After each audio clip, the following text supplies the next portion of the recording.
August 26వ తారీఖు మంగళవారం. ఈనాడు కోల్కతా నగర మదర్ తెరేసా పునీతురాలు గురించి, ఆమె జన్మదినోత్సవాన్ని జరుపుకుంటున్న ఈ శుభ సమయాన ఆ పునీతురాలు యొక్క జీవిత చరిత్రను ధ్యానించుదాం. భారతదేశ పునీతురాలు, మిషనరీస్ ఆఫ్ చారిటీ మఠకన్యల సభ వ్యవస్థాపకురాలు మరియు మఠ శ్రేష్ఠురాలమ్మ, నోబెల్ శాంతి బహుమతి, భారతరత్న అవార్డు గ్రహీత, కరుణామయి, పేదల పెన్నిధి అని పిలువబడ్డారు. మత సాక్షి. క్రీస్తు శకం 1910-1917 ఆమె జీవించి గొప్ప కార్యాలను చేయటం మనం విన్నాము, చూసాం. మదర్ తెరేసా గారు క్రీస్తు శకం 1910 ఆగస్టు 26వ తేదీన యుగోస్లావియా దేశంలోని స్కోప్జే నగరంలో విశ్వాసుల కుటుంబంలో జన్మించారు. తండ్రి నికోలస్, తల్లి ద్రానాస్. తన బిడ్డకు జ్ఞానస్నానంలోని ఆగ్నేసా అని పేరు పెట్టారు. మంచి భక్తి విశ్వాసాల్లో పెంచారు.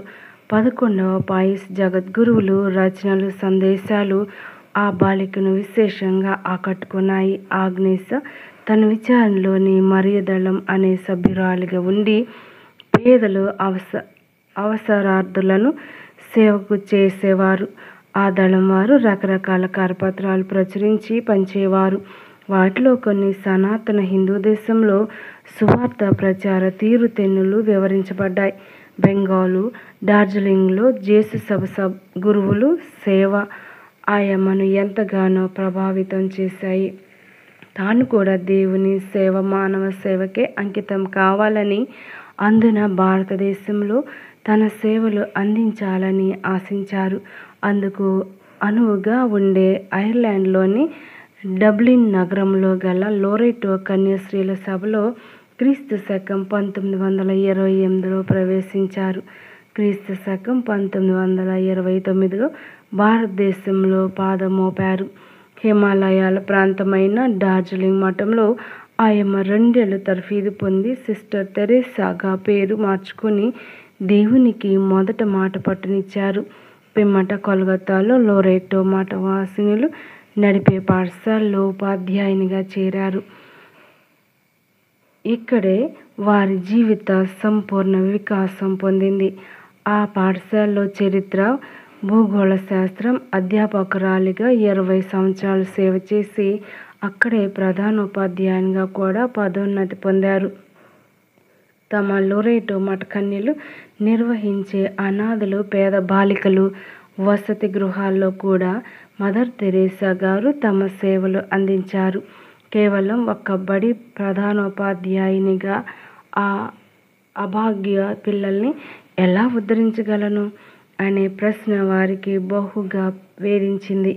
ఒకరోజు అనగా క్రీస్తు శకం 1946 సెప్టెంబర్ 10వ తేదీన తెరేసా గారు డార్జిలింగ్ పట్టణంకు వెళ్లే రైల్లో పయనిస్తూ ఉండగా వారి మదిలో ఒక దివ్య ప్రేరణ కలిగింది.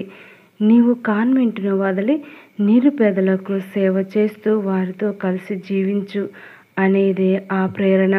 ప్రభు, నీ దాసిని నీ సంకల్పం ప్రకారమే జరగనీయండి అని ఆ దివ్య ప్రేరణకు ఆయమ్మ విధేయించారు.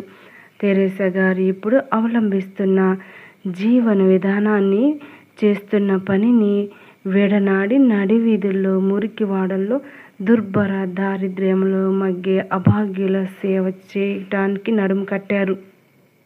తిరిగి కలకత్తా చేరుకొని తమ అనుభవాన్ని తోటి మఠవాసినులకు ఆర్చిబిషప్ పెరియార్ గారికి ఎరింగించారు. క్రీస్తు శకం 1948 ఫిబ్రవరిలో మేత్రాసనం నుండి మదర్ తెరేసా గారు తమ అభ్యర్థనను జగద్గురువులకు పంపించారు. మతపరమైన సంస్థ ద్వారా క్రీస్తు పరిచర్యను పేదల, అనాథలు, వ్యాధిగ్రస్తులు, అవసరార్థులందరికీ అందించాలని ఆయమ్మ తృష్ణ. క్రీస్తు శకం 1948 ఆగస్టు 16న ఆయమ్మ కాన్వెంటును విడిచి అడుగు బయట పెట్టారు.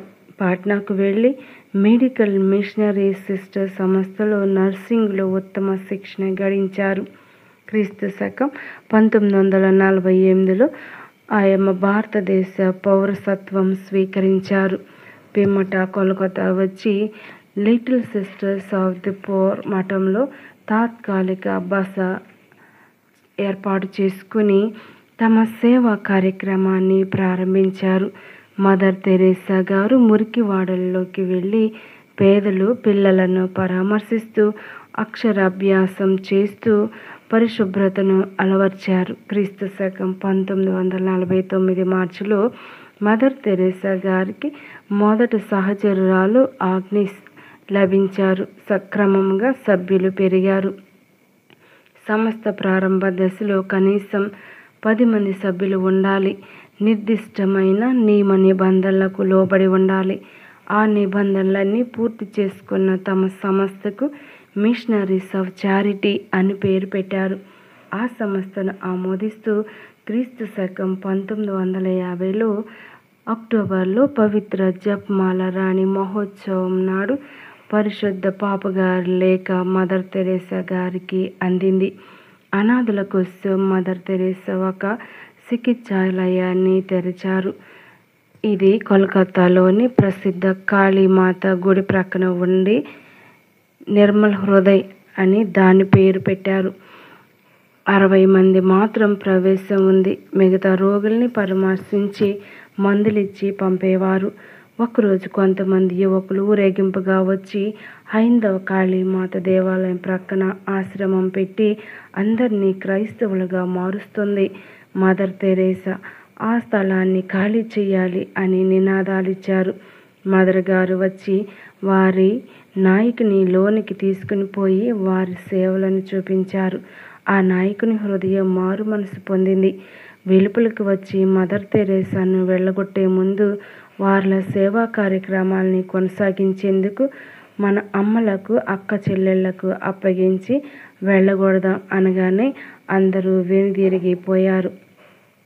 ఒక్కసారిగా కాళీమాత పూజారి క్షయవ్యాధితో నిర్మల్ హృదయ్ చికిత్సాలయం ఆలయంలో చేరాడు. అక్కడి ప్రేమ కారుణ్యపూరిత సేవలను చూసి చలించిపోయాడు. అమ్మా, గత 30 ఏండ్లుగా కాళీమాత సేవలో బ్రతికాను. కానీ సజీవ కాళీమాతని ఇప్పుడే చూసి ధన్యమయ్యాను అని పాదాభివందనం చేశాడు. క్రీస్తు శకం 1974లో ప్రేమదాన అనే భవనం ఆయమ్మ గారికి కానుకగా చేయబడగా అందుకొలు ఉంటున్న వ్యాధిగ్రస్తులు ఆసుపత్రిగా దాన్ని వినియోగించారు. అపర నైటింగేలుగా ఆయమ్మ పేరు తెచ్చుకున్నారు. కల్లా కపటం లేని పిల్లల్ని నిస్సహాయుల్ని క్రీస్తు పేరిట ఆదరించడానికి మదర్ గారు ఒక శిశు భవన్ తెరిచారు. నడివీధుల్లో పోలీసులు కంటపడ్డ దిక్కుమొక్కలేని పసిగుడ్డులకు, చెత్త కుండీల్లో తల్లులు దారుణంగా పారవేసిన పాపలకు, కాన్వెంట్ల ముందు అజ్ఞాత వ్యక్తులు విడిచిపోయిన అనాథ బాలికలకు, సంఘానికి భయపడి కన్నవాళ్లు అప్పగించి వెళ్లే అక్రమ సంతానానికి శిశుభవన్ దేవుడి ఒడిగా మారింది. కొందరు పిల్లలు మృత్యువాత పడినా చాలామంది ఆ అమృతమూర్తి ఆదరణలో కొత్త ఊపిరి పోసుకునేవారు.